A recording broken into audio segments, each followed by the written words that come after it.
Doctor Rakesh पाठक, क्या आप मेरी बात से सहमत हैं कि भारत जोड़ो यात्रा पार्ट 2 थोड़ी बेचैनी पैदा करेगी, भारतीय जनता पार्टी को थोड़ा नए सिरे से सोचने पर मजबूर करेगी?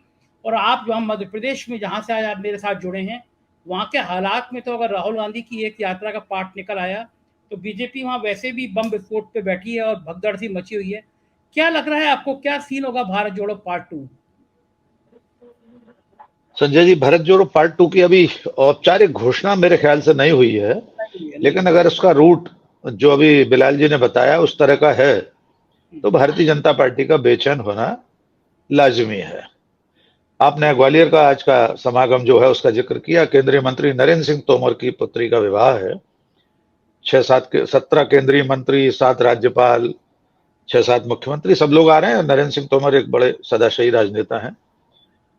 आज दिन भर जो भारतीय जनता पार्टी के नेताओं का जमावड़ा ग्वालियर में है, संयोग से मैं भी आज ग्वालियर हूं तो उसी विवाह के लिए भी बातचीत से जो समझ में आया कि भारतीय जनता पार्टी अंदर से बहुत बेचैन है। एक तो कर्नाटक के चुनाव ने हिलाकर रख दिया है पार्टी को भीतर तक।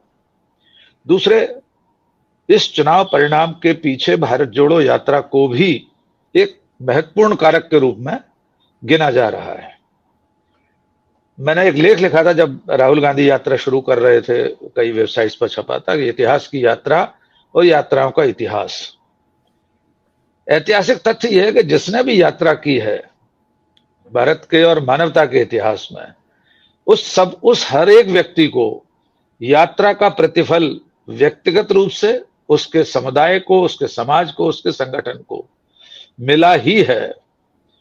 चाहे शंकर दिग्विजय यात्रा हो आदि शंकराचार्य की, चाहे गांधी जी की यात्रा हो, चाहे गुरु नानक देव की यात्रा हो, दुनिया के इतिहास में कोई ऐसी यात्रा नहीं रही जिसने सकारात्मक परिणाम यात्रा करने वाले को न दिए हों। मार्टिन लूथर किंग जूनियर की यात्रा जो उन्होंने रंग भेद के खिलाफ अमेरिका में निकाली थी। राहुल गांधी की पहली यात्रा का प्रतिफल अगर हम देखें, भारत जोड़ो यात्रा पार्ट 1 जिसे हम और आप कहते हैं, तो उस यात्रा के चलते चलते चुनाव हुआ था हिमाचल प्रदेश और गुजरात का। गुजरात को हम अपवाद मानते हैं और हमेशा ये मानते रहेंगे। गुजरात में नरेंद्र मोदी और अमित शाह अपने जीते जी अपनी पार्टी को कभी नहीं हारने देंगे, संभव ही नहीं है। जनता ही कोई बड़ा एकदम फैसला कर ले तो नहीं मालूम, और जनता उन दोनों को हारते हुए अपने गृह राज्य में नहीं देखना चाहेगी। लेकिन चलती यात्रा में हिमाचल प्रदेश की जीत और अब कर्नाटक की जीत, इसका श्रेय राहुल गांधी और उनकी यात्रा को तो देना ही पड़ेगा। हम कितना भी निर्मम होकर ये समीक्षा करना चाहें, ये कहना चाहें कि यात्रा जहां से निकली थी वहां क्या प्रभाव हुआ, तो इसका प्रभाव आने वाले चुनाव में भी मिलेगा। मध्य प्रदेश में जहां से निकली थी, मैं खुद भी यात्रा में शामिल हुआ था, मालवा निमाड़ क्षेत्र से, अभी से लोग ऐसा मान रहे हैं कि वहां भारतीय जनता पार्टी को कांग्रेस से बहुत कठिन चुनौती देखने को मिलेगी। राहुल गांधी भारत जोड़ो यात्रा तो भारत में करके अब विदेश में गए हुए हैं, पहले इंग्लैंड और अब अमेरिका। ऐसा लगता है कि वहां के पटल से, वहां के मंच से वे भारत को ही संबोधित कर रहे हैं और साथ साथ विश्व जनमत को भी ये बता रहे हैं कि मेरी राजनीति उस तरह की राजनीति नहीं है जो इस वक्त सत्ता में बैठे लोग कर रहे हैं। एक शेर है, सारा निजाम पलट के रख दूंगा। संजय जी, सारा निजाम पलट के रख दूंगा, अभी तो देख रहा हूं हवा जमाने की। तो राहुल गांधी जमाने की हवा देखते देखते अब निजाम पलटने के मूड में आ गए हैं। एक महत्वपूर्ण बात आप लोग सब रेखांकित कर रहे होंगे, बस मैं उसे संकेतों में दर्ज करना चाहता हूं कि अब से 1 साल पहले तक राहुल गांधी या भारतीय राष्ट्रीय कांग्रेस, भारतीय जनता पार्टी, नरेंद्र मोदी, अमित शाह या आरएसएस के बिछाए गए टर्फ पर, उनकी बिछाई गई पिच पर, उनके तैयार किए गए मैदान पर जाकर खेलती थी। लेकिन अब यह बदल गया है राजनीति का परिदृश्य। अब कांग्रेस नैरेटिव सेट कर रही है। यात्रा शुरू होने के दिन से आप देख लीजिए, पहले दिन स्मृति ईरानी ने एक झूठ गढ़ा कि राहुल गांधी ने स्वामी विवेकानंद को प्रणाम नहीं किया। 2 मिनट के अंदर वीडियो और फोटो आ गए कि राहुल गांधी यात्रा शुरू करने से पहले गए थे विवेकानंद स्मारक पर। उस दिन से अगर आप देखना चाहें, गिनना चाहें, एक भी ऐसा मौका नहीं है जहां कांग्रेस अपना मैदान तैयार करके भारतीय जनता पार्टी को बुलाकर वहां खेलने पर विवश न कर रही हो।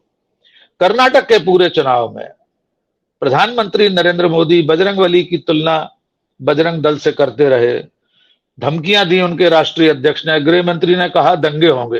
कांग्रेस विचलित नहीं हुई, वो अपनी पिच पर खड़ी रही कि आओ यहीं आकर खेलो, हमने तो ये एस्ट्रो टर्फ बिछाया है, इस पर आपको आके गेंद को आगे बढ़ाना होगा।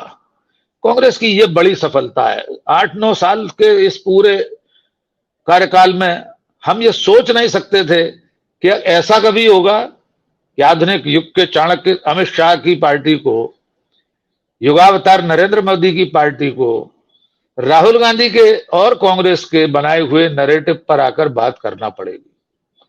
मैं अपनी बात को यहां खत्म करूंगा कि अगर भारत जोड़ो यात्रा पार्ट 2 होता है तो जब वो यात्रा चल रही होगी, अगर बिलाल भाई कह रहे हैं अक्टूबर नवंबर में शुरू होने वाली है, तो अक्टूबर में आचार संहिता लग चुकी होगी। मध्य प्रदेश, छत्तीसगढ़, राजस्थान, तेलंगाना और मिजोरम, शायद जम्मू कश्मीर के चुनाव हुए तो 6वां राज्य वो गिन लीजिए।